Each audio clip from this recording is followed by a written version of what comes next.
I still remember the day I unscrewed the jet assembly of my hot tub and found a black PVC tube zip-tied to the plumbing, a tube my late husband Tom had told me to look for if everything fell apart.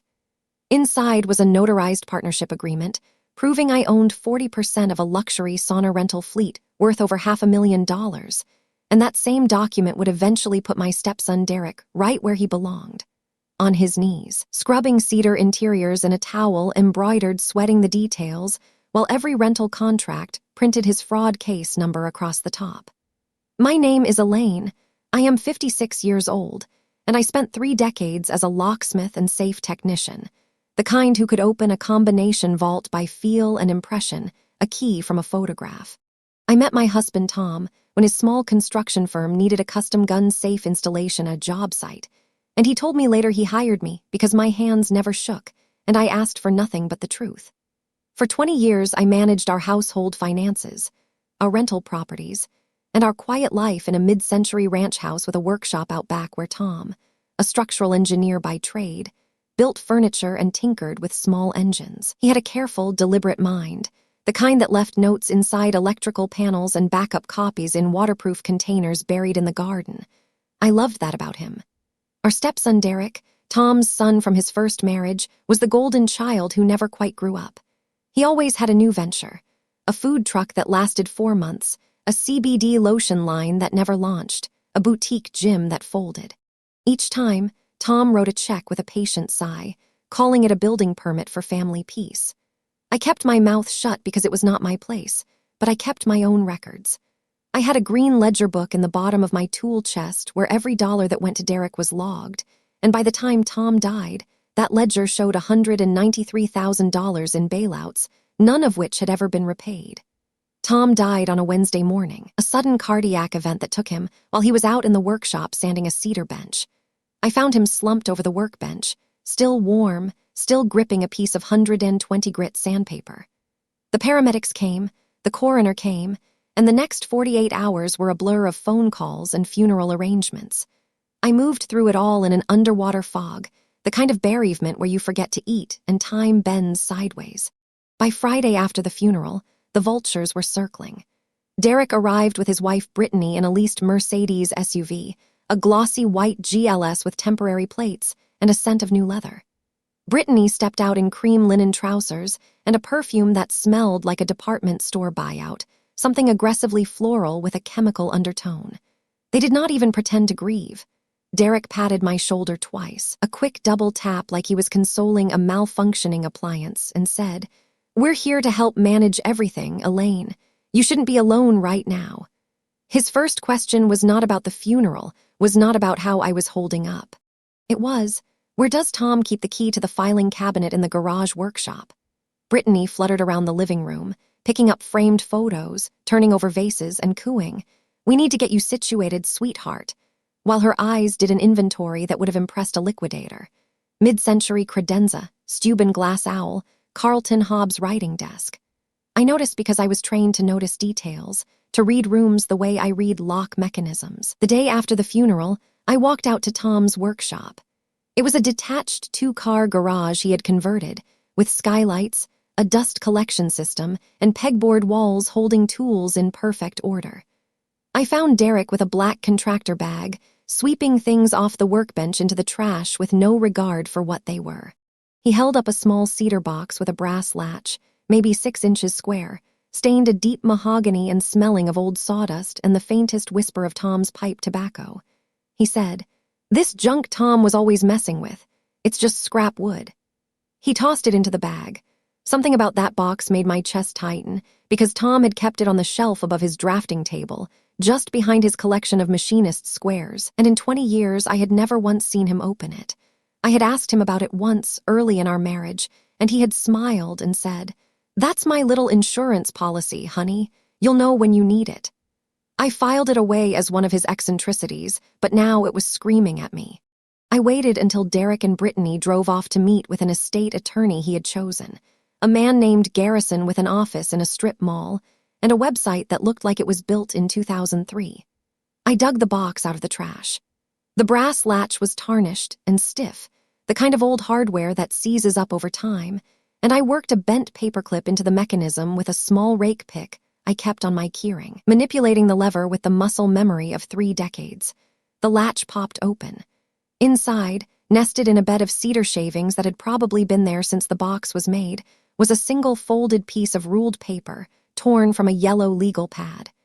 In Tom's cramped left-handed scrawl, the letters tilted at the angle he used when he was writing something he wanted to last. It said, "Do not trust them. Save yourself.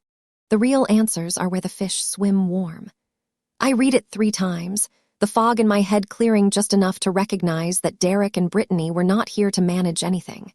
They were here to take everything, and Tom had known it before he died. Before I continue this story, let me know where you are watching from in the comments below. Hit like and subscribe if you believe a written promise is a bond that cannot be broken with a forged signature. The next morning they sat me down at the kitchen table. Derek had brought a leather portfolio, the kind with a legal pad and a calculator tucked into a sleeve, and he laid out a stack of documents with the practiced solemnity of a timeshare salesman. He said it was all just routine paperwork to settle Tom's affairs, that I was too fragile to handle the numbers right now, that he and Brittany would move me into their guest house so I would not be alone. Brittany held my hand, her acrylic nails pressing little half-moons into my skin, and said, "We just want to take care of you, Elaine. Let us handle the heavy lifting." I scanned the headers, a durable power of attorney, a quitclaim deed on my house, and a document labeled Release of Interest in Vanguard Sauna Rentals LLC. That name stopped my breath. 2 years ago, Derek had come to Tom and me with a business proposal, a fleet of 6 luxury portable saunas, custom-built by an Amish craftsman in Ohio, that could be rented for corporate retreats, wedding weekends, and high-end spa pop-ups. He had projections, a slide deck, a lease agreement with a local equipment yard. Tom and I had poured $105,000 out of his IRA into that business, and we had a notarized operating agreement giving us 40% equity and a lifetime wellness pod installed in our backyard, a cedar one-person sauna with chromotherapy lights and a Bluetooth sound system. Tom had insisted on the notarization. I remembered, even though Derek had rolled his eyes and said it was unnecessary family formality. I said nothing about any of that. I let my eyes get watery, let my hands tremble slightly, fumbled my words with long pauses. I asked if we could do this later when my head was clearer, when I was not so overwhelmed. I said I did not understand any of the legal language and needed to read it slowly. I did not sign a single page. I played the part of the confused widow who could not remember where she put the good silverware, and they bought it completely, because they wanted to believe I was that easy to manage. Derek gave me a patient smile, the kind you give a child who cannot tie her own shoes, and said, "Of course, take your time, Elaine. We're just glad you're letting us help." Brittany added, "Maybe a little nap first, sweetheart. You look so tired." They folded up the documents and left them on the counter, and I knew then they were not going to stop until they had my signature or my death certificate, whichever came first. Within a week, they had me packed and moved. Their guest house was a converted garage attached to their McMansion in a gated subdivision, a single room with a mini fridge, a microwave on a particle board shelf, a pull-out sofa that smelled of industrial cleaner, and one tiny window that looked out onto the HVAC unit. They took the keys to my Honda, said it was for my safety after my little dizzy spells, and Brittany set up a grocery delivery service that she controlled from her phone, so every meal that arrived was a low-sodium, senior-friendly microwave tray. I was supposed to be grateful. I was supposed to sit in that room with a lap blanket and watch game shows until I died. Instead, I spent every hour I was awake cataloging every red flag, every overheard conversation, every receipt I could find, building a case in my head while I smiled and nodded and asked for help opening a jar of pickles. I noticed the financial red flags almost immediately. Derek spent hours in his home office with the door closed, and the walls in that garage conversion were thin enough that I could hear his end of the phone conversations if I pressed my ear to the sheetrock. He used words like closing date and buyout figure, and the old lady will not be a problem. I heard him leave a voicemail for someone named Tanner at Serenity Spa Collective, a luxury chain I recognized from in-flight magazines. He said the asset transfer was on track, the brand was being rebranded as Serenity Steam Suites, and the wire would clear by the end of the month. He said, "The old lady's signature is a formality at this point. I've got it handled. I wrote every phrase down on a corner of paper towel and hid it inside a box of tampons. Brittany was no better at hiding their sudden wealth. She carried a gold credit card with no preset limit and ordered furniture in boxes with Italian names, a $12,000 sofa, a hand-blown glass chandelier that took 2 electricians to install. I found a receipt from a luxury travel agency in the kitchen trash, a crumpled printout for a 2-week Maldive villa with an overwater bungalow costing $48,000. A trip she told me was just a little celebration for Derek's new contract. She was planning it for the month after the supposed closing. They were not just spending money they did not have. They were spending my money, the money Tom and I had sunk into those saunas, and they were doing it with a casual arrogance that made my teeth ache. Then the household accident happened. The garage door opener on the main house jammed, a chain-drive liftmaster with a stripped gear, and Brittany was shrieking in the foyer because her SUV was stuck inside, and she had a spray tan appointment in 20 minutes. Derek stood there jabbing the wall button like a lab rat hitting a lever that no longer dispenses pellets, and he said, "I'll call the repair guy, but he's backed up until Tuesday." I asked if I could take a look. They both stared at me like I had said I could perform open-heart surgery. I retrieved my old tool roll from a cardboard box they had not thrown out yet, a canvas pouch with picks, tension wrenches, a multimeter, and a set of precision screwdrivers. I manually released the carriage, disengaged the motor from the track, and retensioned the chain with a 1/2-inch wrench. The door lifted smooth as butter. Brittany drove off without a word, and Derek just said, "Huh, guess you picked that up from Tom." He did not realize I had been fixing ignition locks and commercial door mechanisms since before he graduated middle school. That moment reminded me they saw me as a relic, a harmless old lady with no skills beyond casserole baking, and I leaned into that invisibility hard. I started making small comments about how sad it was that Tom handled all the money stuff, how I just did not understand modern business. They lapped it up. The real investigation started when I found the shredded documents. In the kitchen, next to the breakfast bar, they had a crosscut shredder, a popular model that produced micro-cut confetti, not the long strips of a simpler strip-cut machine. Every few days I would see Brittany feeding it stacks of papers, and I knew those were not junk mail, because nobody shreds junk mail with that much fury. One night after they went to bed, I fished the shredder bin out, a 7-gallon wastebasket filled almost to the top with tiny diamonds of paper. I knew from my safe-cracking days that micro-cut shreds are tough, but not impossible to reconstruct if you have good light, patience, and a systematic method. I spread a white bedsheet on the floor of my little room, dumped the bin's contents carefully so nothing scattered, and sorted by paper color and thickness. White 20-pound bond for legal documents, cream linen for letterhead, pale green for financial statements. I worked in 2-hour blocks over 3 nights, using a roll of acid-free document repair tape I had kept in my tool roll for exactly this kind of forensic work, a habit from my days handling old safe deposit locks where you sometimes had to reassemble a torn tag. I matched edges, traced lines of text, and slowly pieced together the fragments. What emerged was a 5-page document titled, Release of Membership Interest, Vanguard Sauna Rentals, LLC, with my name, Elaine Morris, typed on the signature line. There was a notary stamp from a mobile notary I had never met, a woman named Janice Kowalski, with a commission number and an expiration date.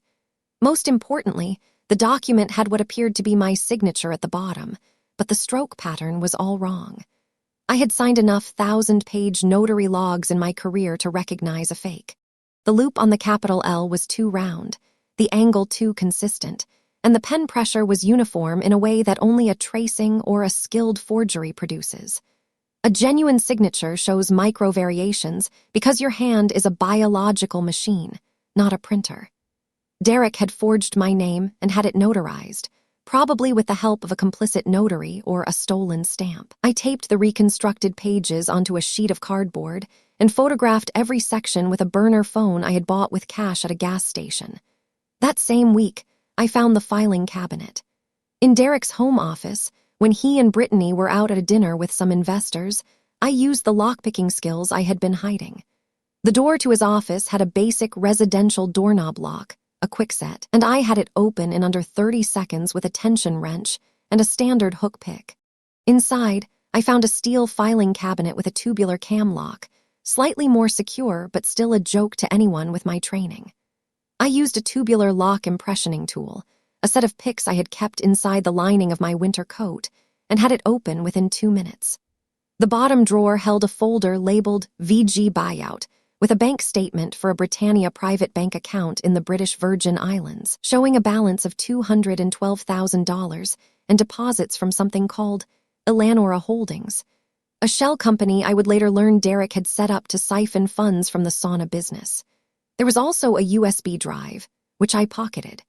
I took everything back to my room and dug into the USB drive on an old laptop I had kept hidden, a ThinkPad with a Linux boot drive and no internet connection.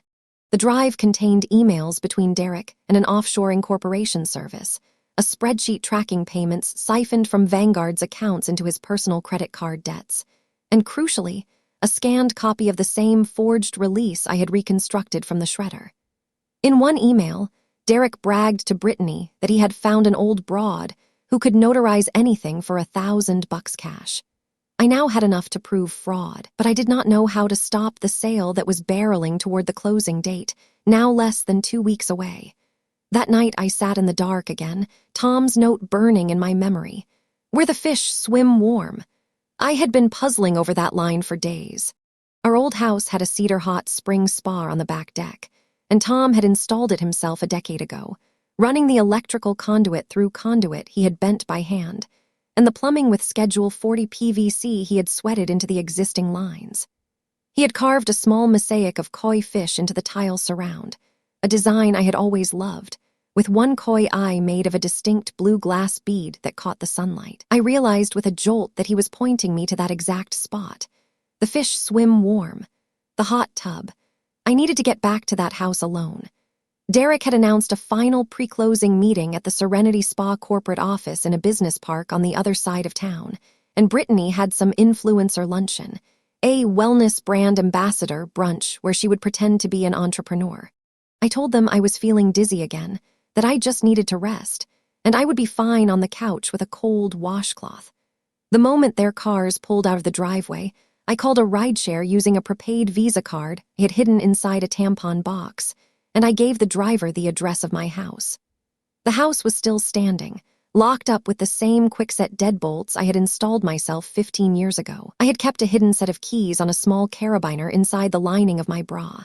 I let myself in through the side door off the workshop, stepping into the dust-sheeted living room where every piece of furniture was covered in white, like a ghost of my old life. I walked straight to the back deck. The hot tub was covered with a fitted vinyl tarp, strapped down for the winter. The morning sun was slanting through the pine trees, and the koi mosaic glittered faintly. I unlatched the cover and climbed in, my sneakers squeaking on the fiberglass shell. I found the specific jet that Tom had pointed out years ago. He had been down on his hands and knees, adjusting the flow, and he had looked up at me with that quiet smile and said, "If you ever need the real paperwork, honey, unscrew the jet that lines up with the koi's eye. The best safes are the ones nobody knows exist." I had laughed and said he was being dramatic, but now I knelt down and lined up the jet with the blue glass bead. I had a Leatherman multi-tool in my pocket, with a Phillips bit that fit the stainless steel escutcheon of the jet. I carefully unscrewed it, setting the trim ring aside. Behind it, inside the PVC plumbing, my fingers felt a small threaded cap, like the cap on a piece of electrical conduit. I turned it, and out slid a black waterproof PVC tube, 8 inches long and 2 inches in diameter, with O-rings on both ends to keep the water out. My heart was hammering. I unscrewed the tube and tipped out its contents, a rolled-up sheaf of papers and a thumb drive sealed in a small Ziploc bag. I sat on the edge of the dry hot tub, the cold air biting my cheeks, and unrolled the papers. The first document was the original Vanguard Sauna Rentals LLC operating agreement, notarized and stamped, with my 40% equity clearly stated in Section 4. 2, and a clause in Section 12. For that read, any sale, transfer, or encumbrance of the company's assets requires the unanimous written consent of all members, including the approval of Elaine Morris, to be given in person before a notary and recorded in the company's minutes. That one clause was a bomb. Derek could not sell anything without me physically present, and he had faked a release that didn't meet that requirement. The second document was a signed and notarized addendum I had never seen before. A UCC-1 financing statement, filed with the Secretary of State, that secured my ownership stake with a lien on the 6 Sauna trailers themselves, identified by their vehicle identification numbers. Tom had filed that 6 months ago without telling anyone, using the legal name of the LLC. He had protected me even from his own son. The thumb drive contained a folder labeled for Elaine, and inside were spreadsheets, email backups, and a contact. The spreadsheets showed a meticulous forensic accounting of Derek's embezzling, dates, amounts, and account numbers where he had siphoned over $80,000 from the business to pay off his own credit cards and a personal loan for a jet ski. There were forwarded emails from a man named Samuel Greer, a forensic accountant with the FBI's white-collar division in our district, who had been building a case for over a year.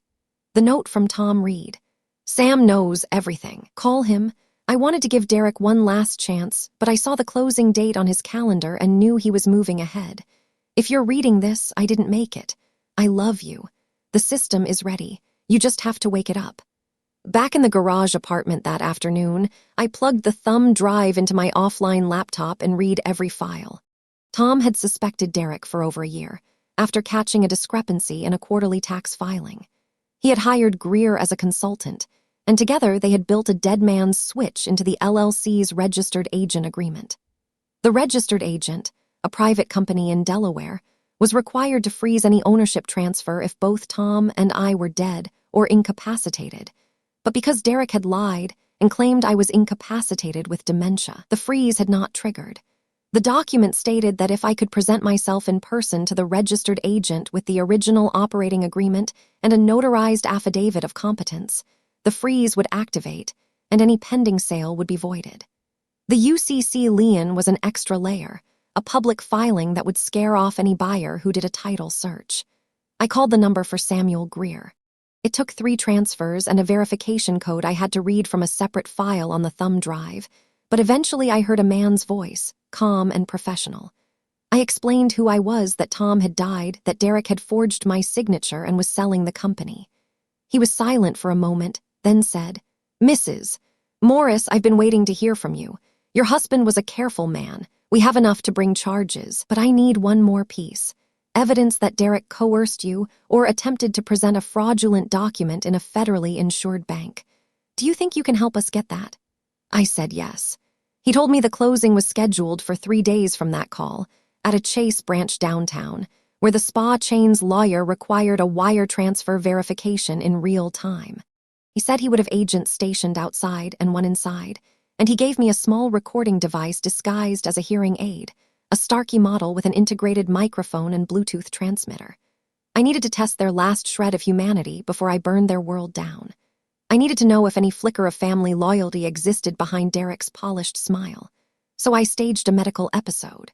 2 mornings later, when Derek and Brittany were both home, I put on my performance. I was in the kitchen, stirring a cup of decaf tea I had made from the electric kettle, and I waited until I heard Derek's footsteps. I clutched my chest, let the mug drop and shatter, and I collapsed onto the tile floor, my breathing going shallow and ragged, my eyes half closed, making small moaning sounds, the picture of a dying old woman. The ceramic shards cut my palm slightly, enough to draw a little blood, and I lay there trembling. Derek walked into the kitchen. He saw me. For a split second, I saw him pause, a flicker of something that might have been annoyance. Then he stepped right over my body, his tasseled loafer grazing my shoulder, and walked to the refrigerator. He grabbed a bottle of Pellegrino, twisted the cap off, and said over his shoulder, "Brittany, call someone, she's being dramatic again." He did not kneel down. He did not check my pulse. He opened the sparkling water and took a sip while I lay at his feet. I heard Brittany's voice from the hallway, a disgusted sigh.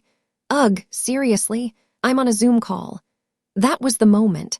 Every residual hope I had for family loyalty, every memory of Tom's patient love for his son, was extinguished.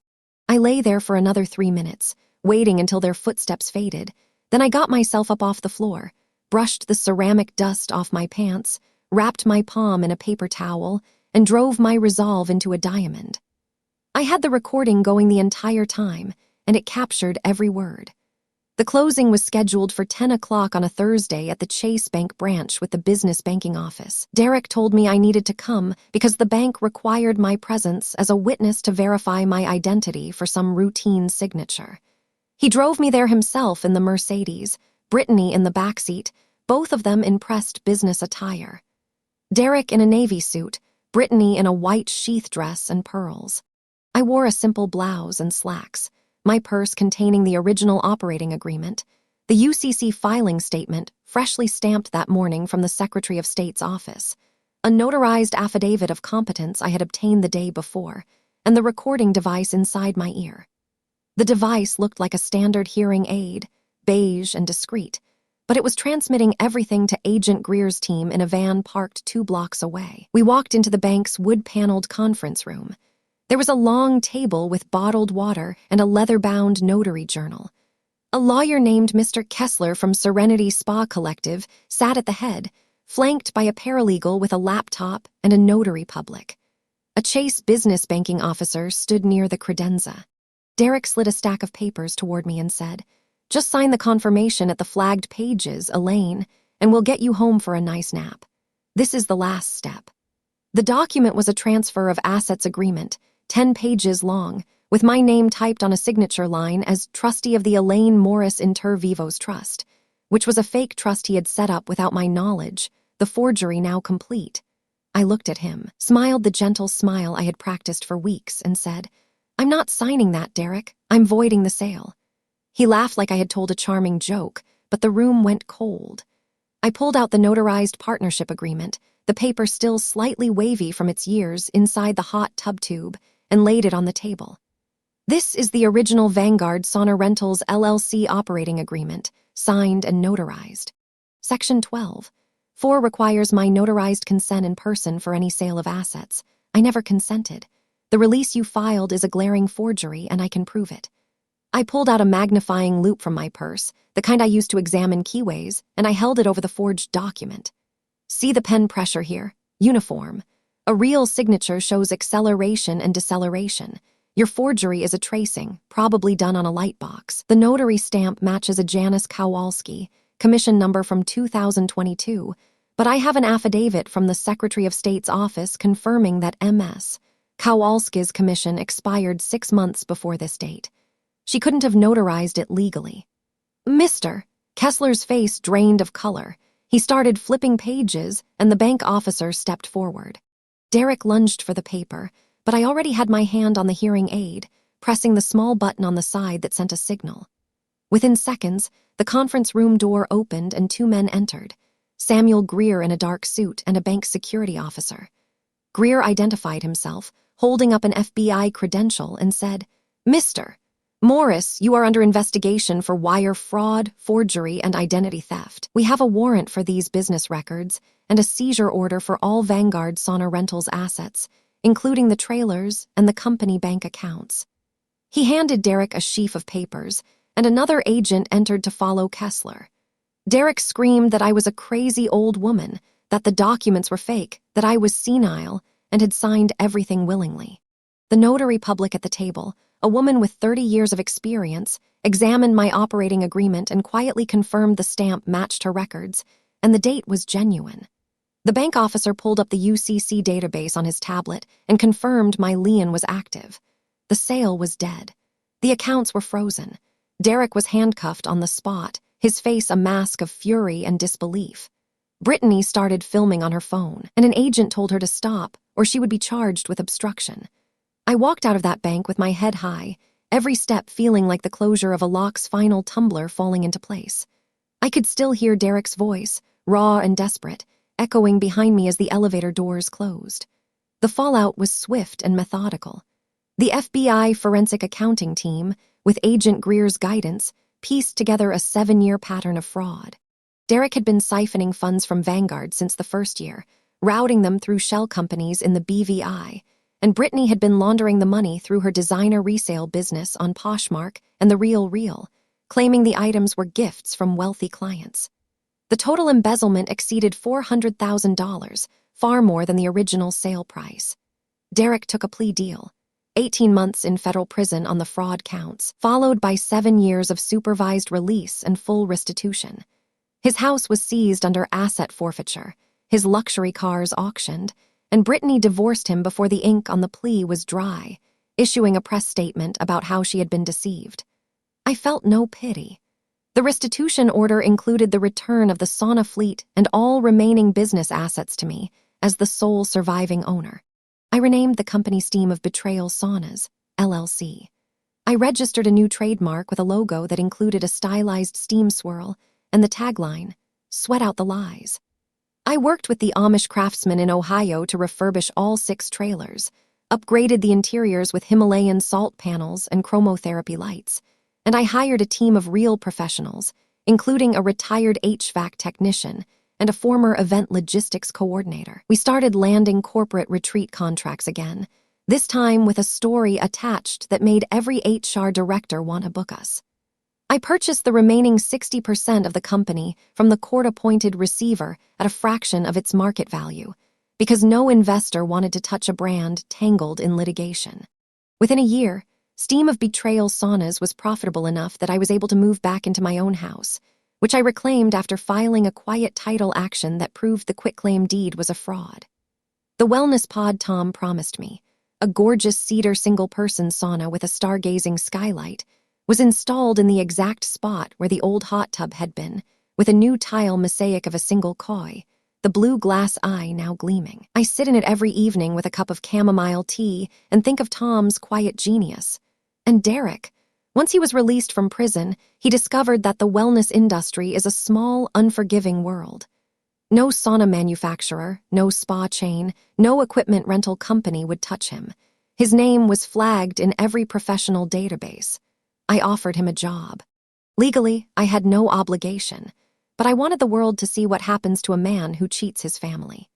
He works for Steam of Betrayal Saunas as a sanitary maintenance associate, which means he scrubs the cedar interiors of each sauna after every rental, using a specialized enzymatic cleaner and a horsehair brush, on his hands and knees, wearing a company uniform that includes a white towel draped over his shoulder. I had those towels custom embroidered with the words, sweating the details in burgundy thread, the same shade as the old sewing kit my mother left me. Every rental agreement that prints out from our tablet system includes his federal case number at the top, just below the logo, in 8-point type, as a reminder of our origin story. Clients sometimes ask about it, and our crew tells the story. He does not complain, because this job is the only condition of his supervised release that a reentry program would accept. So every day he scrubs, and every day I sign my name on a thriving business, and every day I know that Tom's quiet architect mind built a structure that outlasted his own heartbeat. Have you ever discovered a dark secret about someone you trusted completely? How did you handle it? Let me know in the comments. If you believe that the truth has a way of surfacing, even from beneath a hot tub jet, hit like and subscribe and share this story with someone who needs a reminder to trust their instincts. I'll see you in the next one.